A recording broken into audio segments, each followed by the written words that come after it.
Pertanyaan yang paling fundamental adalah, Yesus masih jadi tujuan nggak? Ya kan? Kalau gereja tujuannya Yesus menjadi tujuan semakin serupa, hanya orang yang terlalu bodoh yang berpikir bahwa berkat internasional atau apapun itu bentuk prosperity gospel bisa membuat kita semakin serupa dengan Yesus. Dua ayat ini adalah dua ayat yang paling sering diperkosa oleh hamba-hamba Tuhan yang pengen ngomongin soal berkat. Karena belajar Alkitab. Diangkat ayat ini untuk ngomongin soal either bangsa-bangsa kafir lah, berkat dari bangsa-bangsa kafir, berkat dari bangsa-bangsa gitu. Selalu dua ayat ini dipakai tanpa pernah mengerti konteksnya atau latar belakangnya.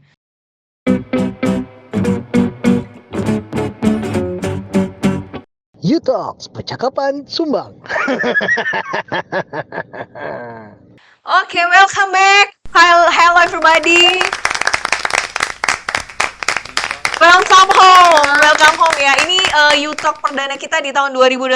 Jadi Happy New Year to you all. Gitu ya. Jadi visi apa yang sudah Anda dapatkan di gereja Anda? Ya. Tahun apa? Tahun apa tahun ini? Berkat gitu ya. internasional. Udah mulai duluan. Nah, jadi hari ini kita mau membahas tentang visi. Baik. Gitu, karena biasanya kan di awal tahun sebenarnya bukan cuma gereja ya, ada gereja, perusahaan gitu ya, komunitas apapun itu biasanya memunculkan visinya gitu. Dan kalau kita lihat visi, khususnya kita membahas gereja lah ya. Kalau kita Visi, melihat tagline. visi dari gereja itu biasanya tentang sesuatu yang bertambah. Ya. Kemakmuran, penuaian besar-besaran gitu ya, kemenangan gitu. Bukan sesuatu yang meratap. Memang kayaknya cuma RL doang sih yang kayak gitu ya. Nah, Kita gereja merata. betul. Nah, jadi kalau kita lihat gitu ya di gereja-gereja tertentu, bahkan kalau yang sekarang yang lagi viral itu adalah berkat internasional. Gitu ya. Atau mungkin kalau zaman dulu mah berkat bangsa-bangsa gitu ya, berkat bagi bangsa-bangsa. Nah, beda ya. Berkat internasional sama berkat bangsa-bangsa beda ya. Ya pokoknya kurang lebih kayak gitulah, sesuatu yang spektakuler, sesuatu yang dahsyat, sesuatu yang luar biasa, sesuatu yang di luar box gitu ya, out of the box gitu. Nah, Dan sebenarnya catchy lagi. Catchy. yang paling ingat. catchy, betul. Nah, bagaimana tanggapan para pastor nih mengenai visi yang model seperti itu? Karena gini, visi itu kan berarti menggambarkan gereja itu, betul ya? Arah gereja Ya, itu. Nah, tahun itu gereja itu mau ngapain dan mau mencapai apa gitu ya. Saya tuh jenuh. Saya bosan dengan tipe-tipe tema tahunan gereja yang model-modelnya bertambah. ini kita baru mulai loh, udah jenuh ini. Kurang liburan loh. Padahal baru balik dari liburan. Karena bagi saya ini betul lah ya, lagu lama kaset baru. Same shit different day. Nah, itu tolong kaosnya Bung Randy. Kaosnya Bung Randy hari ini tulisannya same shit different day. Tadi di ini ya, di blip ya. Kenapa? Karena bagi saya ini agak basi ya. Penuaian gereja ini pakai, tahun depan gereja yang itu pakai, tahun depan gereja yang itu pakai, Muter tahun aja. depan 7 gereja yang pakai. Oke. Terus berkatnya tinggal ditambahin aja. Mau berkat bangsa-bangsa kurang spektakuler, sekarang berkat internasional, entar berkat luar angkasa, Ya, berkat multiverse. galaksi, berkat multiverse, berkat supranatural, berkat lintas dimensi, ditambahin aja. Lintas agama Nanti belum? kalau udah berkat multiverse. Iya. Dan intinya semuanya sama gitu. Jadi saya mulai jenuh. Kenapa? Karena satu, apakah berkat layak dijadikan tema tahunan? Oh, layak dong. Saya Kenapa tidak layak gitu? Saya tidak mengatakan bahwa oke, kalau bukan berkat maka kutuk. Ya jangan juga begitu. Enggak juga begitu. Saya juga tahu bahwa kita nggak mungkin bilang kutuk, menyebut kata kutuk sebagai tema tahunan. Enggak juga. Jangan binary thinking langsung ekstrim kiri ekstrim kanan. Tetapi tidak adakah hal lain yang bisa dijadikan target tahun itu? Kenapa tidak bicara soal karakter? Kalaupun harus pertumbuhan, kenapa tidak pertumbuhan iman? Kalaupun harus pertambahan, kenapa tidak bertambah kerja keras? Atau kalau kerja keras sudah dilihat secara alergik gitu? Kenapa harus berkat? Itu yang satu itu gitu. Terus atau kenapa tidak salib? Kenapa tidak rendah hati? Kenapa tidak murah hati? Ada begitu banyak sekali kebajikan yang bisa diangkat sebagai tema tahun ini, yang dikatakan gereja, diajarkan gereja dari mimbarnya kepada jemaatnya. Jemaat tahun ini adalah tahun murah hati. Kalaupun mau kata berkat, bagaimana kalau berkatmu bermurah hatilah, berikan kepada yang marginal dan bangsa-bangsa. Sementara semua berkat ini, kalaupun ada bangsa-bangsa, tidak pernah dari kita ke bangsa-bangsa, selalu bangsa-bangsa ke kita. Kita tuh konsumen banget, kita menarik banget. Mau internasional, pokoknya fokusnya kita. Lebih sempit lagi fokusnya gerejaku, lebih sempit lagi fokusnya jemaatku, lebih sempit lagi fokusnya beberapa persen dari jemaatku. Yang lain gak relate. Yang lain gak relate. Nah, justru Karena kalau misalnya itu temanya, Ya, gimana gereja jadi bertambah lebih besar secara kuantitas, secara kualitas sound system dan sebagainya kan susah. karena kan akhirnya gini kan, akhirnya makanya harus dipertanyakan, kamu sedang mengangkat tema untuk gedung gereja atau tema untuk perjalanan iman orang-orangmu. Kamu sedang mengangkat tema untuk mendidik anak-anakmu atau jemaatmu menuju menjadi serupa dengan Kristus, atau kamu sedang mengangkat tema untuk memenuhi kasmu karena terlanjur sudah punya banyak misi nih, mau bangun gereja di sini, bangun gereja di sini, dan harus berkat.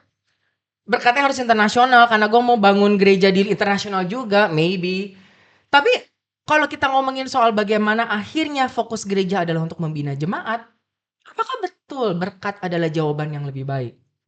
Atau gini, kalau berkat harus selalu diulang tiap tahun, apakah kamu sebegitu tidak percayanya bahwa Tuhan akan memberkatimu sampai kamu harus sebut itu? Dan kalaupun kita percaya, berkat itu kan hasil ya. Berkat itu tidak pernah di awal saya terima berkat dengan ongkang-ongkang kaki, tapi kita kerja keras ada berkat. Ya sudah, kalaupun mau fokusnya berkat, angkat kerja kerasnya deh. Tema tahun ini kerja keras, kenapa? Karena kita percaya banget bahwa Tuhan akan memberkati kalau kita kerja keras. Itu bagian Allah yang tidak perlu diganggu-gugat. Tidak perlu diragukan, tidak perlu kita tekankan setiap minggu seakan-akan kita tidak percaya. Bagian kita kerja keras, maka tahun ini tahun kerja keras. Nah, tapi bukankah kalau misalnya tema atau visinya adalah berkat, sesuatu yang menarik atau sesuatu yang memberikan jawaban, itu akhirnya justru menarik banyak orang gitu. Kita kan masyarakat Indonesia kan secara ekonomi nggak semuanya juga cukup gitu. Mungkin banyak juga yang mereka perlu sesuatu lah, perlu berkat itu. Nah, ketika akhirnya muncul visi gereja berbicara tentang berkat, kan akhirnya orang Kristen juga, oh inilah jawabannya gitu loh. Dan itu kan akhirnya menimbulkan harapan itu yang menggerakkan mereka untuk bekerja keras. Jadi mungkin yang diambil ya memang ujungnya berkatnya, pertambahannya, bukan kerja kerasnya. Ya makanya teknik marketing kan, teknik marketing supaya akhirnya gereja dia lebih ramai daripada yang lain. Dia sedang masuk secara psikologi kepada keserakahan orang-orang yang secara natural memang ada. Siapa sih yang nggak mau kaya? Oh iya. Dan di Jakarta, Indonesia sedang susah, kita semua tahu. Kita semua sedang berpikir soal inflasi yang rendah, daya beli yang turun, soal PPN 12% yang puji Tuhan tidak jadi, tapi semua orang tahu bahwa dia harus dapat lebih. Dan dia tap kepada kebutuhan itu kan. Kamu mau kebutuhan itu ada berkat. Berkatnya bukan main-main, man. Berkat internasional. Berkat internasional, betul. Ada Right? Maka bagi Shit. kalian yang mau kaya, silakan datang. Tapi itu tuh apa ya? Saya miris dan sedih loh. Itu bukan panggilan Injil sama sekali, bukan panggilan pertobatan, bukan panggilan melihat Tuhan, mengenal Tuhan, tapi panggilan menjadi kaya. Dan itu bertolak belakang justru dengan kekristenan ya. Gak tahu Tuhan yang mana yang akhirnya diberitakan gitu. Kalaupun akhirnya orang datang tertarik, wah ini berkat internasional, saya datang gitu ya. Atau berkat apapun lah, berkat bangsa-bangsa dan dia datang. Dia nyari duit, dia tidak mencari Tuhan. Maka pertanyaan yang paling fundamental adalah Yesus masih jadi tujuan nggak? Ya kan? Kalau gereja tujuannya Yesus menjadi tujuan semakin serupa, hanya orang yang terlalu bodoh yang berpikir bahwa berkat internasional atau apapun itu bentuk prosperity gospel bisa membuat kita semakin serupa dengan Yesus. Makanya saya bilang saya jemu karena bagi saya akhirnya gereja ini semakin lama tuh semakin ompong. Bagi saya semakin tahun dengan berkat-berkat model gini, gereja tuh mulai kehilangan, kalau saya boleh angkat ya, kehilangan kuasanya untuk akhirnya menjadi berbeda dengan dunia. Men, kita tuh sama persis lah, ini strategi marketingnya sama persis. Bukan hanya tidak mampu menjadi berbeda, jangan-jangan gereja sedang menjadi satu pengaruh buruk terhadap dunia yang sudah rusak ini. Betul. Sementara arah dunia adalah kepada uang, saya, konsumerisme. Gereja tuh bukan bilang stop. Ini arah yang salah. Gereja malah bilang Tuhan akan mendukung konsumerismemu. Ya, betul. Sedangkan kalau kita lihat misalnya Karl Marx pernah mengkritisi kekristenan Protestan, sedikit agak filosofis. Karena Protestanisme juga punya andil terhadap kapitalisme, walaupun memang ada pembelaan yang baik dari siapa kalian namanya? Bukan. Lupa namanya, nanti di Google.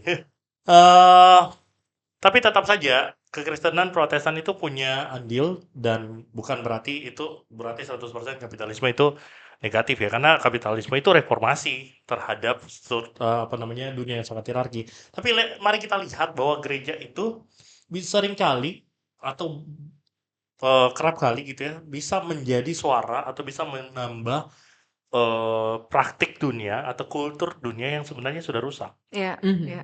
Jadi ini jadi ironi. Allah mengutus, Yesus mengutus kita ke dalam dunia untuk menghadirkan Allah, untuk menjadi saksi. Malah kita tuh menjadi apa namanya, institusi yang membawa orang jauh daripada Yesus Ya. dan pakai nama Yesus. Iya, iya. Nah, tapi gini loh, kan ketika kita ambil satu contoh lah, ada seorang gembala dari sebuah gereja besar meluncurkan visi berkat internasional. Itu bukan berarti dia nggak ada dasar loh. Dia mengutip di dalam Yesaya 60. Nah, sebagai ahli perjanjian lama, coba sebenarnya apa sih yang dibicarakan di dalam Yesaya 60? Karena di situ bangkitlah menjadi terang. Nah, itu dasar dari berkat internasional.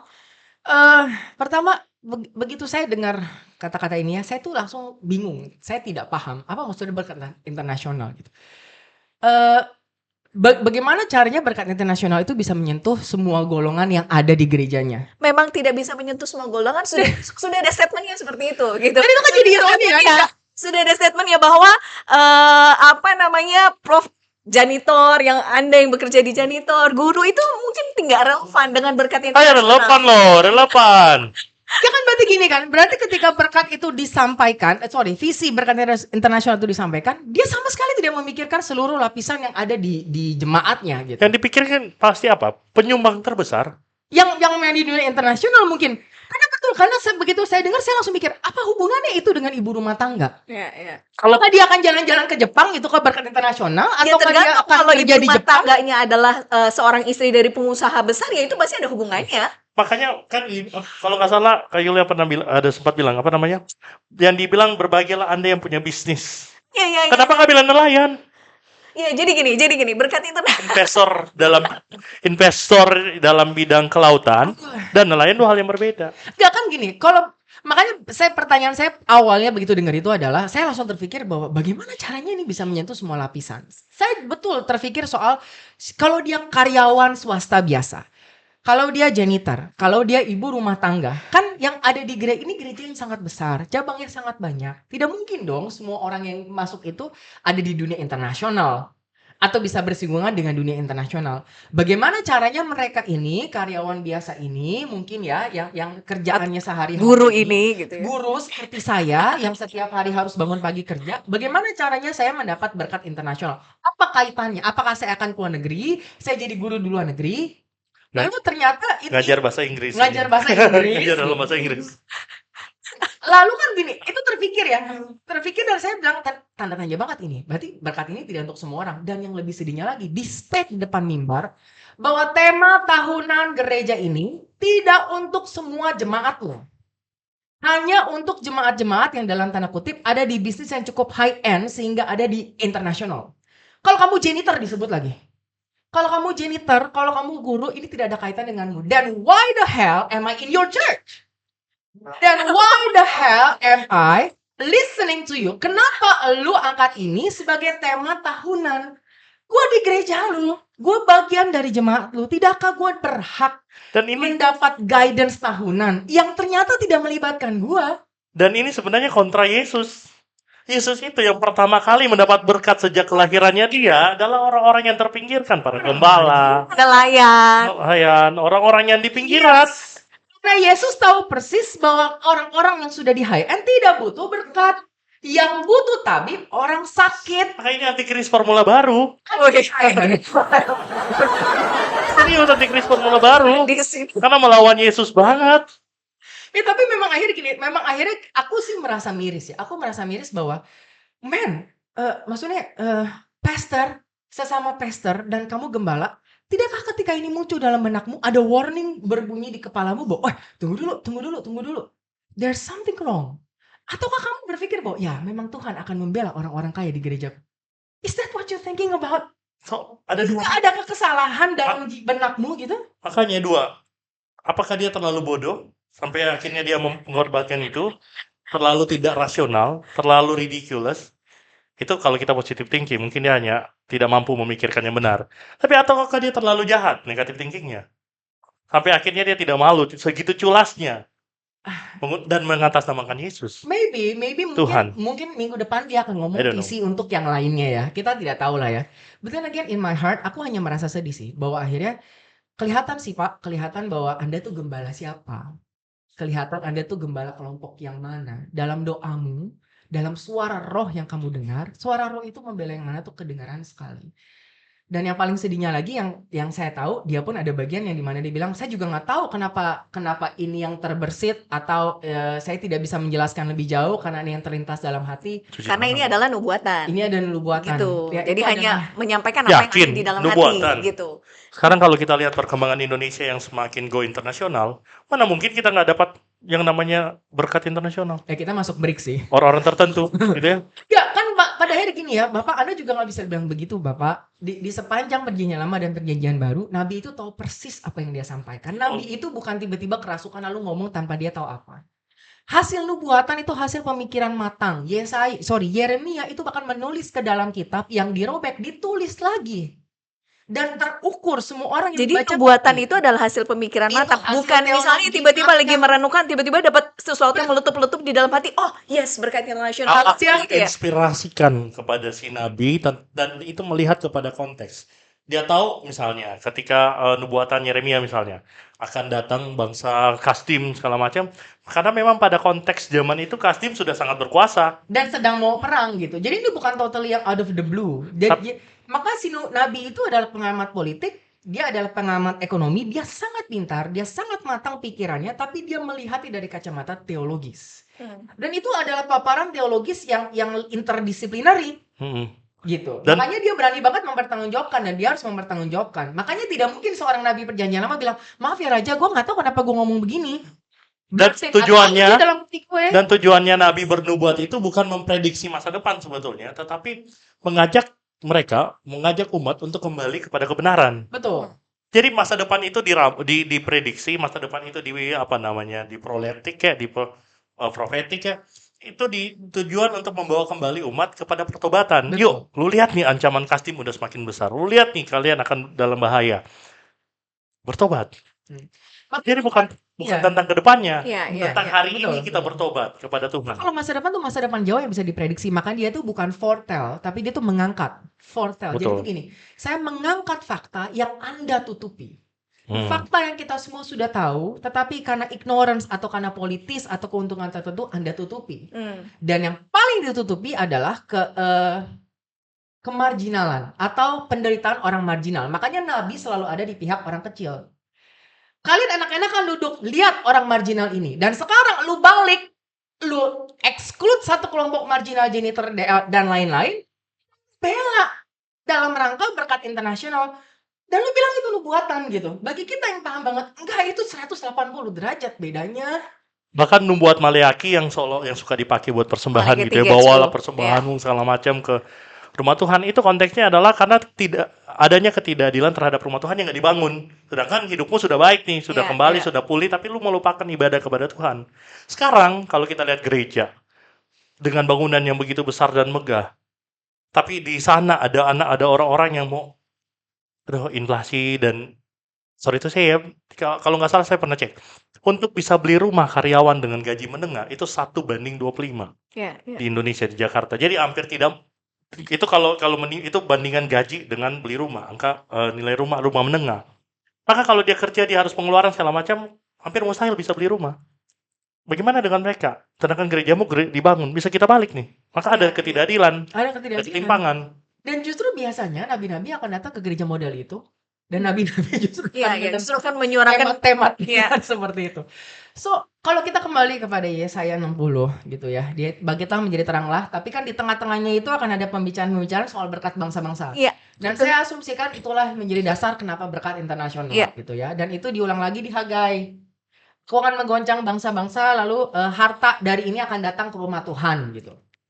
Ini adalah bagi saya, dua ayat ini adalah dua ayat yang paling sering diperkosa oleh hamba-hamba Tuhan yang pengen ngomongin soal berkat. Makanya belajar Alkitab. Diangkat ayat ini untuk ngomongin soal either bangsa-bangsa kafir lah, berkat dari bangsa-bangsa kafir, berkat dari bangsa-bangsa gitu. Selalu dua ayat ini dipakai. tanpa pernah mengerti konteksnya atau latar belakangnya. Latar belakangnya tuh pasca pembuangan. Yesaya 60 tuh sudah masuk ke dalam Yesaya yang ketiga, bagian Yesaya yang ketiga, Trito Yesaya, itu sejaman sama Hagai, di mana bangsa Israel yang sudah di pembuangan, itu mau kembali, atau bahkan sudah kembali, pasca pembuangan, sudah kembali. Dan ketika mereka kembali mendapati puing-puing. Puing-puing kota termasuk puing-puing bait Allah. Hal yang pertama mereka lakukan adalah mereka kembali ke dalam kehidupan masing-masing, membangun rumah masing-masing, mereka melupakan ibadah. Sementara itu Tuhan suruh mereka pulang agar mereka menjadi bangsa yang baru, dengan habit yang baru, yang tidak jatuh ke dalam lubang yang sama, di mana teologi atau spiritual harus menjadi tonggak utama. Atau setidaknya salah satu tonggak utama dalam masyarakat. Nah, sementara ketika mereka sudah pulang, mereka melupakan bait Allah dan tidak lagi beribadah, Anda sedang menyalahkan sesuatu. Maksudnya gini, lu akan terjatuh ke dalam lubang yang sama kalau kamu tidak menegakkan kembali spiritual. Makanya si Hagai bilang, bangunlah kembali bait Allah. Tapi kami miskin. Bagaimana cara kami membangun bait Allah? Maka Tuhan memberikan nubuatan, jangan takut. Bangsa-bangsa akan datang memberikan bantuan kepadamu. Dan itu memang sudah terprediksi. Karena Persia, Darius memang mengembalikan gitu. Jarahan. Pulang dengan jarahan balik. Lalu Asyur datang ngasih bantuan gitu. Jadi itu sudah terprediksi. Maka Yesaya dan Hagai bilang akan datang atau sebenarnya sudah sedang datang dalam waktu yang sangat dekat. Maka tidak ada lagi alasan bagi kamu untuk melupakan spiritual dan pembangunan bait Allah. Jadi itu sudah tergenapi. Bahkan kalau kita mau tarik lebih jauh, pembangunan bait suci itu bukan hanya punya fungsi spiritual, tapi itu punya fungsi politik untuk menyatukan mereka dan untuk menyatukan identitas mereka. Supaya mereka ingat siapa mereka, supaya mereka juga ingat bahwa mereka ini satu bangsa, dan supaya mereka ingat bahwa mereka itu dipanggil bersama. Maka perlu ada simbol itu. Nah, sekarang itu nggak relevan sekali kalau dibawa ke dalam konteks gereja. Iya, dan akhirnya gini, apa maksudnya dalam konteks gereja? Gerejamu kurang besar kah? Atau bangsa-bangsa akan mengirimkan atau ada daerah jajahan atau nggak ngerti kan? Apakah sedesperate itu? Iya, Kita saja gereja kecil tidak sedesperate itu. Berarti tadi kalau bahasanya Pastor CJ kalau bahasa Pastor CJ bahwa Yesaya 60 itu berkosa, mungkin bukan cuma Yesaya 60, karena biasanya, dan ini didengar juga, bukan cuma Yesaya 60, Mazmur 133. Urapan di kepala, seperti minyak di kepala Harun yang mengalir ke jubahnya turun, itu kan kalau kita bicara gereja-gereja tertentu, bukan tertentu tapi banyak ya. Itu bicara tentang berkat yang mengalir dari atas sampai ke bawah. Mazmur 133. Lalu juga doa Yabes. Ya kan? Iya kan? Kalau berkat Harun itu mau dipraktikkan secara literal, ada nggak keturunan Harun dia? Dan lagi pula gini. Ya mungkin dia keturunan Harun. Jenggot loh. Dan maksudnya gini, kalaupun kita mau angkat ya Mazmur 133, itu kan soal persatuan ya. Iya, metafora itu. Metafora tuh ada sesuatu yang mengalir dari Gunung Hermon ke Gunung Sion. Gunung yang dua jauh ini akhirnya dalam satu aliran yang sama. Itu ngomongin soal persaudaraan. Betul. Makanya gue bilang diperkosa. Semuanya aja lu kaitin ke berkat. Iya. Dan imam selalu punya fungsi politik memang. Ya, Jarang sekarang aja kita membaca sudah terpisah antara politik dan yang sosial dan yang agama. Yang dulu ya itu persatuan bangsa sebagai umat Tuhan. Iya, makanya saya bilang saya udah mulai jenuh lah. Tolonglah Bapak Ibu ya. Justru malah persatuan bangsa ya, karena kalau yang aku dengar visi mengenai berkat internasional ini justru ini apa ya? Aku udah bikin nih contekannya mana ya? Contekan. Mungkin Supaya maksudnya go internasional kali. Kekayaan Cina, India gitu ya, negara-negara Afrika akan mengalir ke Indonesia gitu loh. Gara-gara BRICS. Gara-gara BRICS ya. Iya. Bener ya? Ini Gara-gara masuk BRICS. berarti sebenarnya apakah bisa kita katakan bahwa si gembala yang meluncurkan berkat internasional ini adalah seorang nabi, karena dia sudah tahu gitu apa yang terjadi, dan dia hanya mengulang sebenarnya menjadi sebuah diksi berkat internasional. Dia ngomongnya sebelum atau sesudah BRICS? Kalau orientasinya itu bukan untuk berarti ya sebelum. Kalau orientasinya bukan untuk pertobatan, untuk hidup yang adil, untuk sebuah keadilan, that's not a prophet. Itu bukan prophet. Ya, That guy is not. Karena menurut saya gini ya, oke lah. Satu, bagi saya kalaupun mau masuk BRICS, mau masuk mana, satu, bagi saya itu tetap akhirnya fokus gereja tidak boleh soal berkat. Betul. Kalaupun masuk BRICS, ya itu sudah terprediksi. Ya. bahwa bagaimanapun ya karena kita dalam satu aliansi yang sama pasti akan ada exchange gitu. Tapi kan bukan cuma berkat bahwa akhirnya berkat Afrika, berkat apa India, India Cina. kita berkat kita juga akan ke mereka kok. Namanya kita bilateral, kita satu ini ya. Itu kan prinsip ekonomi yang Kalau itu yang terjadi adalah kamu menjadi berkat bagi bangsa-bangsa. enggak, tapi ini kalau gitu kan lebih enak ya, ada menaburnya. Tapi ini kan kita menarik. Ya, kita merampas sepertinya gitu. Kita merampas.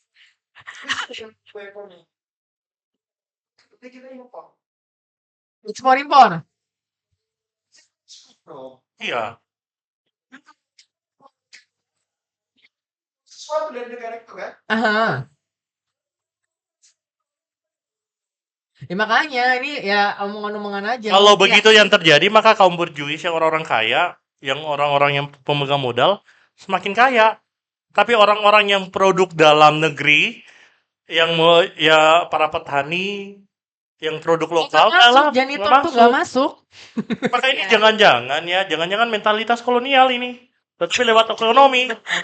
Iya dong. Di Bahwa yang dari luar, yang dari barat, dari mana-mana itu yang dari luar lah ya datang kita terima. Tapi bagaimana dengan kita, masyarakat pinggiran, orang-orang kita yang hidup tuh hanya berdasarkan lokalitasnya. Berarti perjuangan bangsa Indonesia lebih berat ya. Kalau Soekarno bilang kan, kalau zaman dulu perjuangan melawan penjajah yang dari luar. Saat ini kita melawan penjajah yang bangsa kita sendiri gitu, saudara kita sendiri dijajah Lebih parah di lagi balaku adalah gitu apa? kan. Tapi lebih parah lagi adalah suara-suara sumbang itu dianggap suara merdu. Bagi kelompok tertentu. Iya, dan mayoritas. Iya. Dan akhirnya ketika kita bilang menyuarakan kebenaran yang kontra apapun seperti Yesus yang tidak tanggung-tanggung untuk melawan, ya kayak begini nih jadi sebuah gravitasi baru, jadi sebuah suara yang baru, suara yang common, suara yang jadi mayoritas. Tapi sebenarnya miriplah yang sedang dihadapi oleh Yeremia ketika suara, oh kamu akan diberkati, kamu semakin itu kan ya, tandanya, yang Tuhan aja. tandanya nabi palsu. Nabi palsu. Sementara Yeremia Iya, bilang iya. tidak. Iya. Yeremia bilang nggak pernah ada satupun nabi yang datang untuk memberitakan kayak begini nih. Iya. Di mana-mana nabi memberitakan sesuatu yang meresahkan. Hmm. Kalaupun ada janji itu untuk kita tuh hidup lebih baik, untuk sebuah pertobatan, Iya. memberikan harapan Betul. bahwa nanti kita kalaupun ada yang baik misalnya masa depan yang cerah segala macam ya. Itu kan tujuan, itu kan diucapkan ketika Israel harus menghadapi penindasan, harus menghadapi imigrasi ke Babel, ke tanah Babel. Maka ada harapan, ada janji harapan. Harapan hanya muncul ketika bangsa itu sedang berada di dalam tekanan, di dalam situasi yang tidak baik, supaya mereka mengingat bahwa ada harapan di dalam Tuhan. Tapi ketika bangsa itu ada di dalam kenyamanan, yang mereka dapatkan bukan harapan, yang mereka dapatkan adalah teguran. Setuju. Iya. Ya makanya akhirnya gini lah. Nubuat itu selalu ujungnya itu reformasi sosial. Ujungnya itu selalu membuat bangsa itu resah sehingga dia bertobat, berubah menjadi semakin dekat dengan gambaran ideal bangsa Tuhan menurut hukum. Tidak pernah ngomongin soal reformasi dompet, tolonglah. Jadi Bapak Ibu, ini saya plea. Aku plea lah kepada kalian ya jemaat-jemaat, please. Jadilah pintar dan jangan lagi kasih panggung ke hamba-hamba Tuhan yang tidak bertanggung jawab seperti ini. Cukuplah. Tapi telat nggak sih? Ini panggungnya udah terlalu besar. Udah terlalu besar. Maka kita kontramundum melawan dunia kali ini. Lagi gravity, ya. Gak apa-apa kita dikira wicked. Dan satu lagi gitu ya, si Bapak Gemal ini bilang bahwa dia adalah nabi. Sebenarnya bisa nggak sih kayak gitu? Maksudnya apakah memang saat ini ada orang yang bisa disebut sebagai nabi gitu, atau bisa mengklaim dirinya adalah nabi, atau gimana sih? Apakah nabi berhenti di zaman dulu sebenarnya? Aduh, sensasionis ya. Sensasionis. Ini, menurutku ya tergantung kita melihat nabi itu apa. Kalau misalnya definisi nabi itu adalah definisi yang suka dipakai oleh gereja lokal, ya silakan aja. Tapi harus mengakui bahwa ini adalah sebuah title lokal. Karena title ini bukan title bersama yang disepakati oleh semua bangsa Yahudi kan, semua orang Israel dan sebagainya, itu nggak global titlenya. Maksudnya semua gereja. Iya, nggak apa-apa sebutannya. Ya kalau dia mau pakai sebutan nabi, ya udah nabi. Tapi ingatlah bahwa nabi ini adalah sebutan lokalmu, adalah pengangkatan dirimu sendiri. Kalau gitu dalam sebuah gereja lokal bisa dong ada yang disebut sebagai nabi, ada yang disebut sebagai rasul. Silakan Sah aja mau saja. pakai istilah apa kek, mau ada yang demon kek atau Iya, panglima ya. lokalnya ya. Itu kan lokalitas. Ada panglima perang. Berarti Tapi kalau kita memakai objektivitas Alkitab sebagai pembenaran, nggak mungkin. Ya. Ah. Karena gini, Ada, fungsi nggak nabi, bisa. fungsi kerasulan itu sudah menyatu dalam gereja. Gereja as a whole dalam satu body, dalam satu lembaga itu ada fungsi kenabian dan fungsi kerasulan. juga. Digenapi dalam Yesus. Iya, tetapi karena kita tubuh Kristus ya kita makanya gini gereja tuh harus jadi suara yang betul. Kalau disebut kontramundum defying gravity. Kita jadi suara yang menyuarakan di tengah semua arus konsumerisme, arus yang sangat kapitalis, gereja menjadi suara kenabian yang bilang stop. Lihat kaum marginal ini. Itu suara kenabian gereja. Suara sumbang ya. Orang, Iya. tapi kenabian gereja. Tapi kalau akhirnya suara gereja adalah mari kita ikut ride the wave of capitalism to the international world. Wait a minute. Dan makanya gini, saya jujur ya kalau pribadi ya, ini personal. Saya lebih tertarik dan lebih menghargai karena saya sempat baca gitu, 10 arahan Paus untuk jemaat Katolik, umat Katolik tahun ini di mana salah satunya dia bilang purchase humbly. Iya. Kalaupun mau belanja secara humble, belanja hal-hal yang humble, yang rendah hati. Rendah hatilah dalam belanjamu. Belanja yang harusnya jadi area splurging, area mengeluarkan unjuk gigi, flexing, menjadi area yang humble. Iya. Bagiku itu lebih suara kenabian dibanding Betul. internationally. Kalau dulu kamu pakai tas lokal, sekarang kamu pakai LV international. I get it. Pakai Rolex. Aku tuh get it. bener. Maka sebenarnya lebih suara kenabian si iklan dulu itu ya. Cintailah produk-produk Indonesia. Itu lebih Udah. Wah, sebenarnya dia ujung-ujungnya marketing juga supaya orang belanja iya produknya tetap dia. aja, tapi banyak Iya, yang iya, gitu. iya. Si- Oke. Nah, apa itu nabi ya? Belum lagi ada yang menyebut dirinya adalah panglima perang gitu ya. Perang, rasul, titisan. Sebenarnya makan, ada lain. aspek yang kembali ke podcast kita yang dulu gitu ya, yang kurang, yang nihil, yang hilang, yang dicuri dari gereja Tuhan adalah apa? Akal sehat. Iya. Itu hilang. Maka I think iblis itu tidak akan mencuri hatimu, tapi iblis akan mencuri akal sehatmu. Betul. Kamu gila, Betul. gitu. Betul. Orang gila nggak bisa melihat kebenaran. Dan seperti Pak Serving katakan, mungkin akhirnya dibutuhkan oleh orang Kristen bukan berkat internasional, tapi apa? Berkat intelektual. Jadi dia butuhnya berkat internasional, berkat intelektual. Karena kasihan sekali dan akhirnya mungkin ya, jangan-jangan Tuhan tuh tetap begitu sudah sebegitu malas dengan orientasimu terhadap uang sampai membiarkanmu dipuja ketika kamu bicara tentang uang. Iya. Sampai kamu tuh mati hati nuraninya dan menganggap itu sebagai sebuah kebenaran. Bukankah ketika Allah itu menghukum, Allah itu silent? Iya, betul. Ketika Allah menghukum, Allah itu silent. Silent. Dia membiarkan kamu terjebak ke dalam iya. dosamu sendiri. Iya, betul. Barang siapa kau kasih Iya, untukku iya. dan ku hajar. Iya. Tetapi Iya. Semua bentuk penghukuman yang paling tinggi adalah kalau kamu mau itu makan. Dikasih justru. Iya, betul. Lu mau daging, nih sampai keluar dari hidungmu, dari mulut, makan nih burung puyuh. Itu tuh hukuman. Sementara kita pikir, weh gila Tuhan memberkati, Tuhan memberkati, Tuhan memberkati. Padahal Tuhan udah tidak ada lagi filter, tidak ada lagi bantuan. Terserah lu mau diuji kayak apa. karena money orientedmu sudah tidak ketolong. Kaya, betul kaya sampai lu pikir semuanya yang gua sentuh itu emas. Silakan. Hati-hati kalau udah kayak begitu, hati-hati. Nah kan jangan heran ya. Ketika gereja hanya mengkhotbahkan berkat, akhirnya orang melihat hidup itu hanya tentang dimensi ekonomi. Akhirnya apa? Ketika dia bicara kerja, gimana pun Ya. cara supaya bisa kaya. Akhirnya korupsi Betul. jadi wajar. Ya. Kenapa? Yang penting ekonomi. Bahkan yang penting walaupun korupsi, walaupun uangnya halal, walaupun uangnya habis menipu sana sini, ataupun habis menghancurkan orang lain sana sini, yang penting perpuluhan sudah terbayar dosanya. Ini dan terjadi. Di Ya, situ. mungkin sebagian dari berkat internasional. Justru faktor untuk kerja keras, ya kan, kerja keras, belajar gitu ya, itu jadi terlupakan, Ya, gitu ya. literally. Betul. Dan kerendahan hati, Kerendahan hati, kemurah hatian itu tidak lagi disebut. kemerhatian, keadilan. Ya. Maka kalau misalnya berkat internasional itu mau dipakai untuk suara kenabian, yang lebih real, yang lebih dekat dengan konteks kenabian adalah, udah kita akan diberkati secara internasional. Maka jangan lupakan orang-orang miskin di sekitarmu.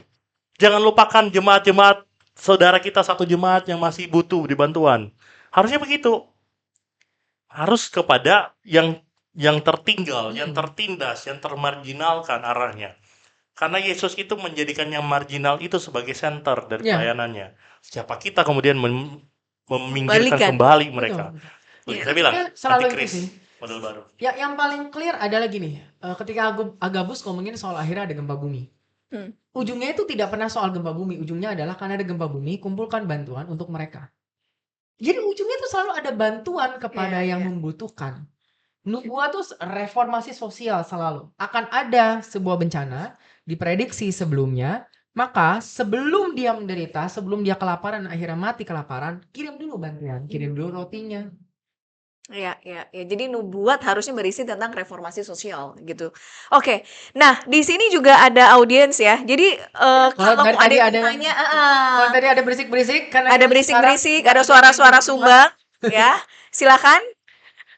Ada yang mau bertanya? Aman? Tadi Freddy nanya apa, Fred? Pakai mic. Pakai mic. Kalau enggak akan kedengeran. Akarnya sama dengan kata shalom. Tentang shalom. Oke. Intelektual tadi ya, itu sangat digarisbawahi itu. Karena kebanyakan yang saya tahu, visi itu kan larinya seperti yang tadi Coach CJ bilang adalah ngomongin sukses, berkat, dan yang lain-lain gitu. Apakah ini ada hubungannya? Karena kebanyakan gereja-gereja di denominasi itu selalu mengajarkan surga yang jalannya dari emas. Jembatannya ada batu permatanya, kayak gitu ya. Sehingga pada akhirnya itu harus nyambung tuh sama semuanya. Kalau cuma bicara surga yang ada Yesusnya, ada Kristusnya, dan hidup bersama-sama dengan dia, itu kan sesuatu yang kayaknya nggak seru gitu. Jemaat bakal lari gitu.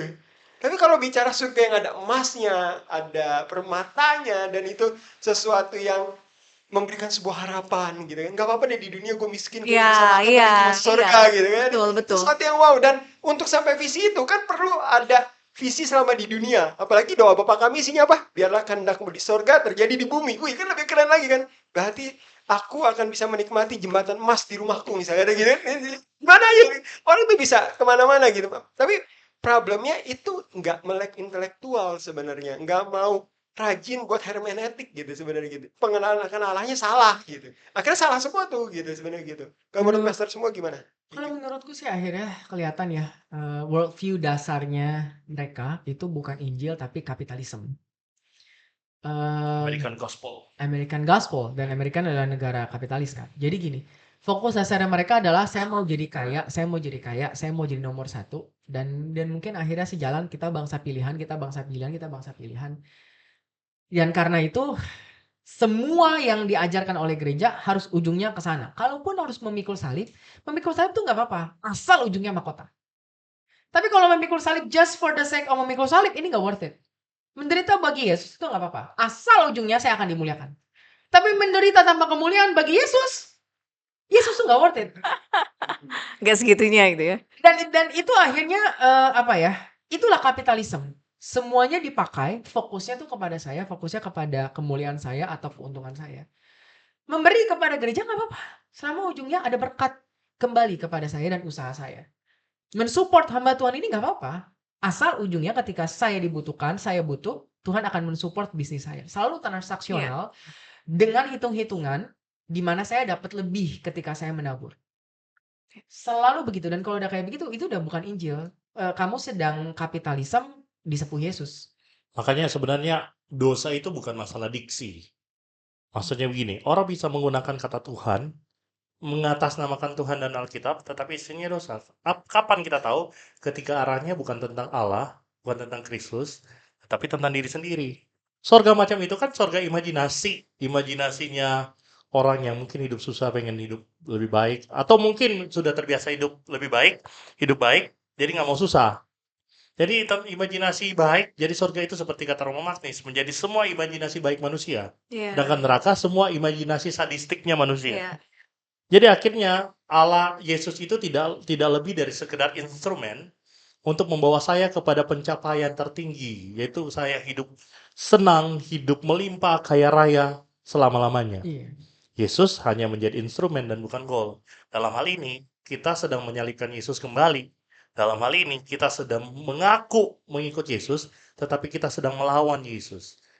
Dalam hal ini, kita sedang menyembah diri kita sendiri, tetapi menggunakan Yesus, menggunakan nama Yesus. Yesus tidak lebih dari sekedar alat.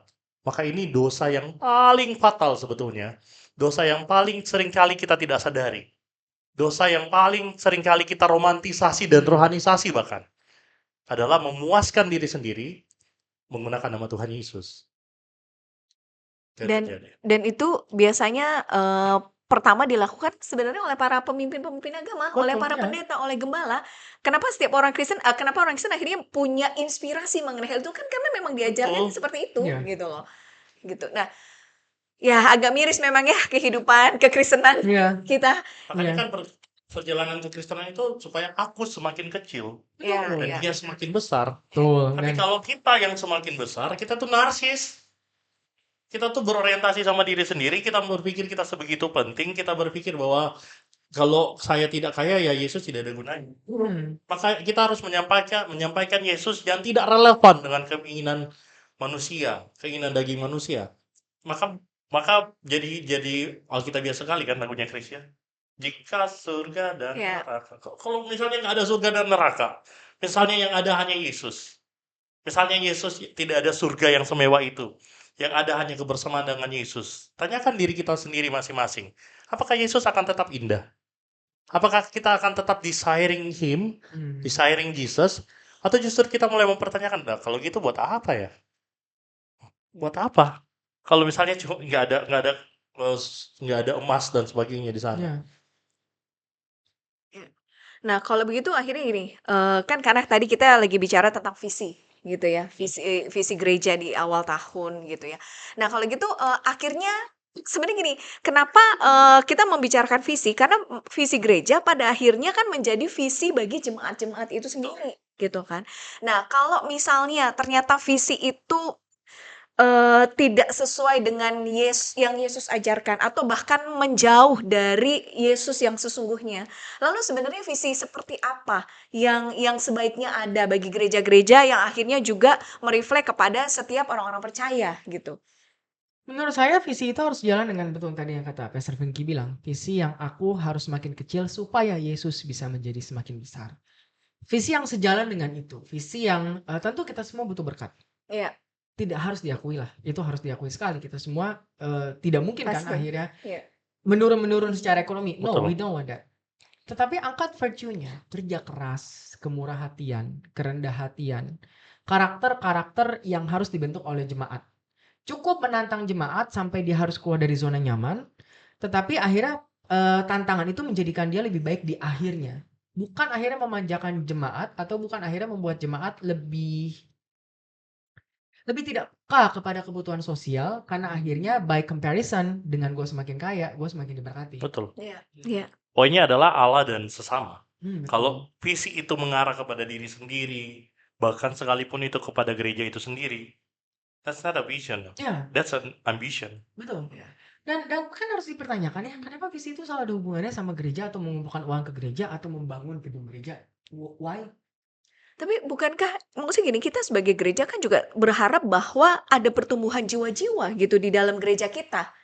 Bukankah itu sesuatu yang normal juga gitu?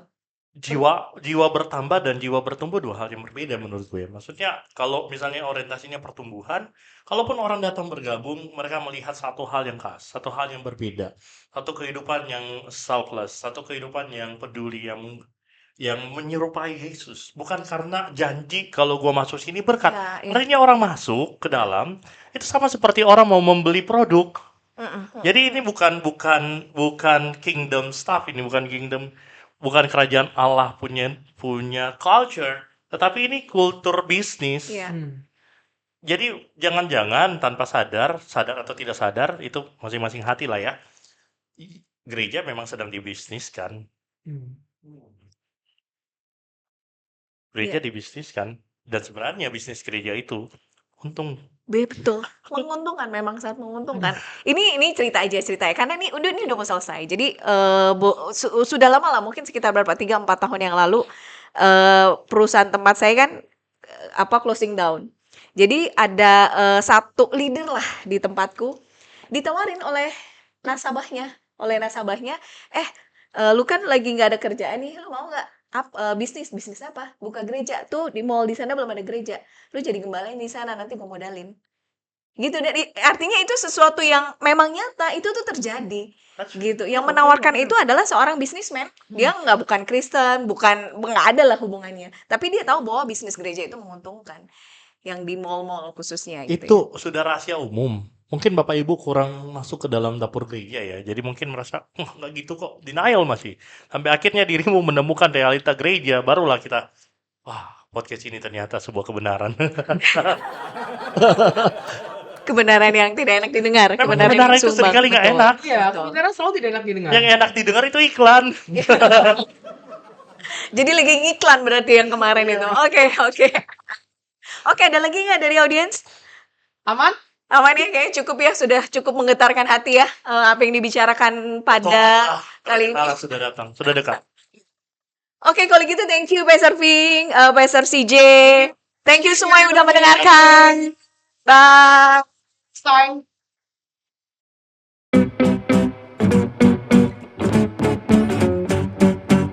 U-Talks, percakapan sumbang.